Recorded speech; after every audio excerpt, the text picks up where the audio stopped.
Hi there. Today, our topic is about HR systems. We have a dialogue between Jessica, HR manager, and Alice, VP HR, BE.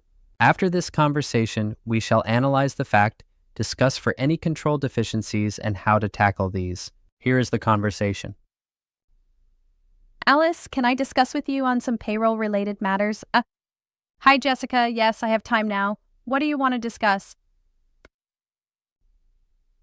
Alice, currently we do not have any HR systems. For calculating payroll, we are using Excel. I and my staff have spent a lot of time double-checking to ensure the employee data, calculated payroll, and bank account information. I see. Excel is a good tool, isn't it? Working in Excel is easy to make mistakes and changes are not traceable. If one of my staff accidentally made a changes in one of the cells, it is not easy to spot out. Therefore, we have set some formula in some specific cells to avoid accidental changes and do reconciliations to make sure changes are all included and no unsupporting changes. On top of payroll matters, the issue of tax returns is also manual that needs a lot of our effort in double-checking. Okay, Jessica, I understood. So what is your proposal?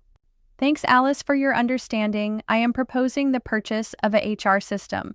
This will include different modules, such as employee master data, running of payroll system, calculating provident fund and other deductions, issuance of payslip and tax returns, etc. So, Jessica, can you give me a brief highlight how to justify this purchase of a comprehensive HR systems? Sure, firstly and most importantly is about data integrity. All modules are integrated together, thus common data will be used in all reports and payroll. Secondly, with system in place, our HR manpower could be released to do other essential HR projects such as development of performance appraisal process, assisting finance to do planning and forecasting on headcount. Excellent, Jessica. Prepare a proposal report for my approval.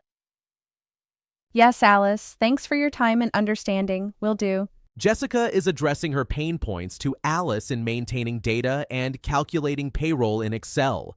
Unless we spent time in setting up spreadsheet using VBA turning Excel into a system-like module, otherwise, Excel are easy to make mistakes, and most important of changes are not traceable. So, the proposal made by Jessica is absolutely justified. With a HR system, the most important key control is data integrity is maintained across modules within the system.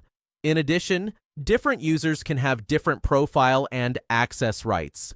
Thus, data confidentiality is maintained. On top of these, rules for mandatory government deductions, no pay leave, provident fund, tax deductions, etc. can be built in as settings. Thus, data accuracy could be maintained as well. Besides, HR system can be interfaced with other systems such as door access system. This facilitates the calculation of no pay leave and data for attendance can be captured for performance appraisal purpose. In some countries, the tax return could be connected to country's tax authority regarding upload of tax return. This can save time when all work are done manually.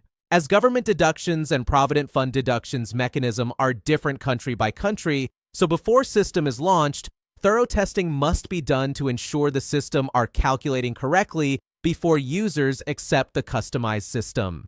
To recap, here are the key control points. With the use of a comprehensive HR system, data integrity, data confidentiality, and data accuracy could be maintained. For system customization, users should perform detailed testings during UAT to ensure payroll is calculated correctly with reference to the customized changes. Thanks for your time in watching this episode. If you like this channel, please give me a like, subscribe to this channel, and share with your friends and colleagues who may find this useful to them. Next episode is about accounting systems. Please turn on the notification bell for update of new episode. Stay tuned.